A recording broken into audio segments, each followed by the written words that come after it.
ಪ್ರಿಯರಾದವರೇ, ಯೇಸು ಕ್ರಿಸ್ತನು ನಿಮ್ಮನ್ನು ಬಹಳವಾಗಿ ಪ್ರೀತಿಸುತ್ತಾನೆ. ಆದ್ದರಿಂದಲೇ ನಿತ್ಯವೂ ನಿಮ್ಮೊಟ್ಟಿಗೆ ಮಾತನಾಡುತ್ತಿದ್ದಾನೆ. ಹೇಗೆ ಸಂತೋಷವಾಗಿದ್ದೀರಾ? ಬರೀ ಹೋರಾಟವಾಗಿದೆಯಾ? ಲೋಕ ಜೀವಿತ ಅಂದರೆ ಹೋರಾಟವೇ. ಆದರೆ ಭಯಪಡಬೇಡಿ, ದೇವರು ಸಂಗಡ ಇದ್ದಾರಲ್ಲ.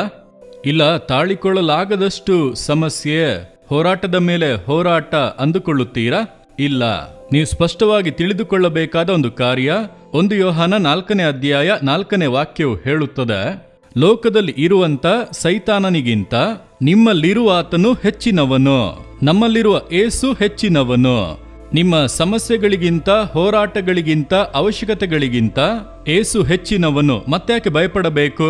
ಈ ವಾಕ್ಯದಲ್ಲಿ ಲೋಕದಲ್ಲಿ ಇರುವವನಿಗಿಂತ, ಲೋಕದಲ್ಲಿ ಇರುವವನು ಯಾರು? ಪಿಶಾಚನು, ಸೈತಾನ. ಅವನಿಗೆ ಲೋಕಾಧಿಪತಿ ಎಂದು ಕೂಡ ಒಂದು ಹೆಸರಿದೆ. ಯೇಸುವೆ ಹೇಳುತ್ತಾನೆ, ಇಹಲೋಕಾಧಿಪತಿ ಬರುತ್ತಾನೆ. ಇದೇನು ಹೇಳುತ್ತಿದ್ದೀರಿ ಅನ್ನುತ್ತೀರಾ? ಈ ಲೋಕವನ್ನು ಸೃಷ್ಟಿಸಿದವನು ದೇವರಾದ ಯೇಸು ಕ್ರಿಸ್ತನು. ಆತನ ಮೂಲಕವೇ ಲೋಕವು ಸೃಷ್ಟಿಸಲ್ಪಟ್ಟಿತು.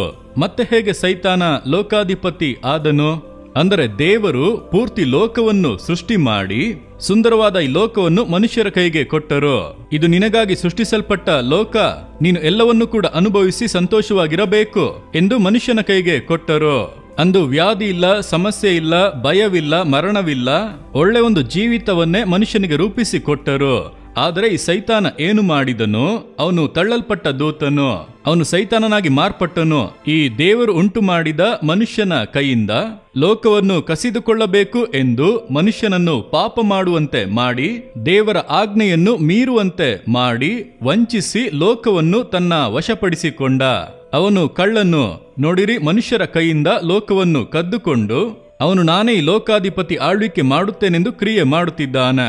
ಅದೇ ರೀತಿಯಲ್ಲಿಯೇ ಇತರರ ಆಸ್ತಿಯನ್ನು ಕೆಲವರು ಅಪಹರಿಸುತ್ತಾರಲ್ಲ, ನನ್ನ ಆಸ್ತಿ ಎಂಬುದಾಗಿ ಅದೇ ರೀತಿಯಾಗಿಯೇ ಸೈತಾನ ಮನುಷ್ಯನ ಕೈಯಲ್ಲಿ ಕೊಟ್ಟಂತ ಈ ಲೋಕವನ್ನು ಅಪಹರಿಸಿಕೊಂಡನು.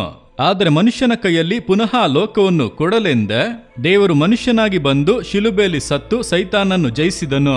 ಆತನು ಜಯಿಸಿದನು, ಸೈತಾನನನ್ನು ಜಯಿಸಿದರಿಂದ ಇನ್ನು ಮೇಲೆ ಅವನು ನಮ್ಮನ್ನು ಜಯಿಸಲಾಗದು. ಅವನಿಗಿಂತ ನಮ್ಮಲ್ಲಿರುವ ಏಸು ಹೆಚ್ಚಿನವನು, ನಿಮ್ಮಲ್ಲಿರುವ ಏಸು ಹೆಚ್ಚಿನವನು.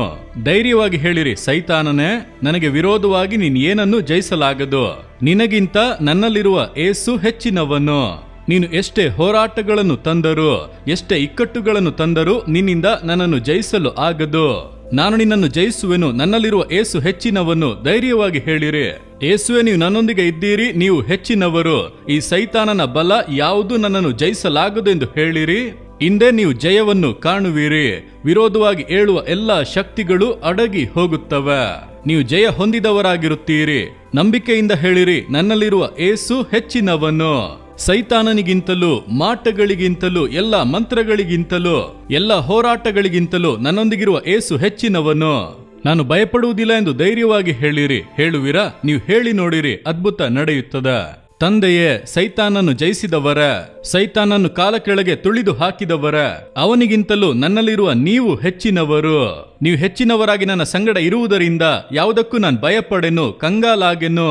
ನನಗೆ ಜಯ ಕೊಡುವಂತ ಏಸುವಿಗೆ ಸ್ತೋತ್ರ, ಸ್ತೋತ್ರ. ಏಸುವಿನ ನಾಮದಲ್ಲಿ ನಾನು ಜಯ ಹೊಂದುತ್ತೇನೆ. ಆಮೇನ್, ಆಮೇನ್.